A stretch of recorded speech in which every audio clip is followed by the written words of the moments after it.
La commission nationale de la réforme de l'administration présidée par le Premier ministre Abdelkader Kamel Mohamed a tenu ce matin à la primature sa première réunion de l'année 2014.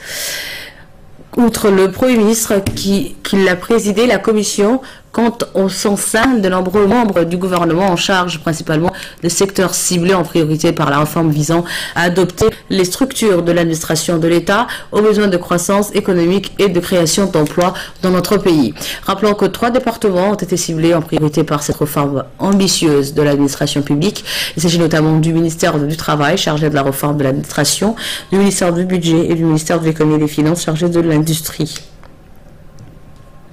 Le but étant de mettre en œuvre des politiques de réorganisation et de modernisation répondant aux principes de la gestion axée sur les résultats. Je vous propose d'écouter l'intervention du Premier ministre Abdelkader Kamel Mohamed. Répondant aux principes de gestion axés sur les résultats. À ce jour, de nombreux acquis ont été réalisés par les départements suscités,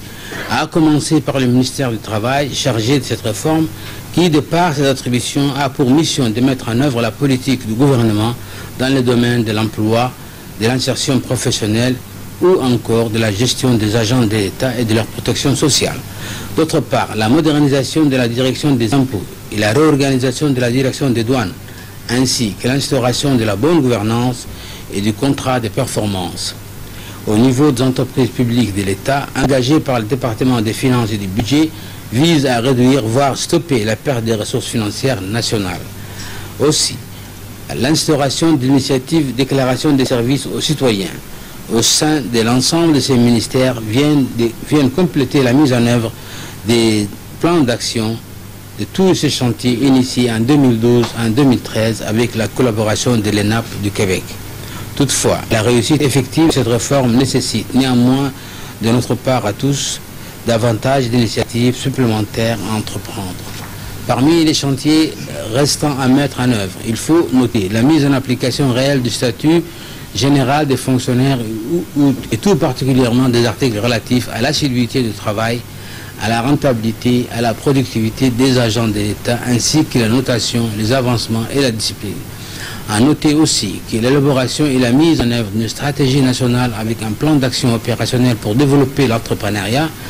chez les jeunes, ainsi que la réalisation des diagnostics organisationnels auprès des ministères de la Santé, de l'Éducation, de l'Intérieur, déjà amorcés, restent être entièrement finalisés. Une importante réunion destinée à relancer le service national adapté, autrement dit le Sénat, s'est tenue ce jeudi également à la primature sous la présidence du Premier ministre Abdelkader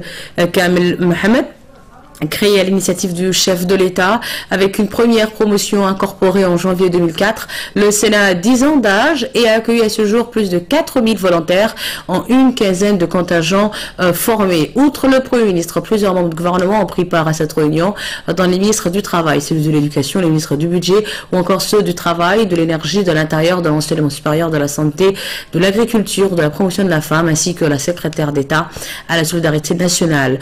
Par ailleurs, le directeur de la Sécurité nationale Hassan Saïd Khairé et les généraux, à savoir Zakari Cheikh Ibrahim, chef d'état-major général des armées, et Ali Hassan Kamel, chef d'état-major de la défense, ont également participé à cette rencontre. Durant cette séance, le Premier ministre a mis en exergue l'engagement présidentiel dont l'objectif est de lutter contre le chômage et la délinquance tout en enseignant un esprit patriotique à notre